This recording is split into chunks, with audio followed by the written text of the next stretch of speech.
नमस्कार, मैं हूं आरजू अंसारी और आप देख रहे हैं राष्ट्रीय जगत विजन न्यूज। गरियाबंद जिले में सुरक्षा बलों ने बड़ी सफलता हासिल की है। मैनपुर के जंगलों में नक्सलियों के साथ हुई मुठभेड़ में फोर्स ने 10 नक्सलियों को मार गिराया है। इनमें से 1 करोड़ रुपए का इनामी नक्सली मनोज मोडेम उर्फ बालकृष्ण और 25 लाख रुपए का इनामी प्रमोद भी शामिल है। रायपुर रेंज के आईजी अमरेश मिश्रा और गरियाबंद एसपी निखिल राखेचा ने मुठभेड़ की पुष्टि की। रायपुर रेंज की पुलिस महानिरीक्षक अमरेश मिश्रा ने बताया कि मैनपुर इलाके में नक्सलियों की मौजूदगी की सूचना मिलने पर E30 एसटीएफ और सीआरपीएफ की कोबरा बटालियन ने सर्च ऑपरेशन शुरू किया। इस दौरान सुरक्षा बलों और नक्सलियों के बीच रुक रुक कर मुठभेड़ हुई।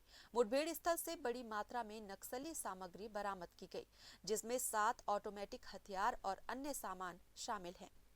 पुलिस अधिकारियों ने बताया कि मारा गया नक्सली मनोज मोडेम उर्फ बालकृष्ण नक्सलियों की केंद्रीय समिति का सदस्य था। वो ओडिशा स्टेट कमेटी का सचिव रह चुका था और ओएससी व सीआरबी का भी सदस्य था। मुठभेड़ खत्म होने के बाद आसपास के इलाकों में रहने वाले ग्रामीणों से अपील की गई है कि वे सतर्क रहें और फोर्स को हर संभव सहयोग करें। पुलिस का कहना है कि विस्तृत जानकारी जल्द जारी की जाएगी। फिलहाल सुरक्षा बलों का अभियान जारी है और क्षेत्र में सर्चिंग तेज कर दी गई है। रायपुर से अजय श्रीवास्तव की रिपोर्ट।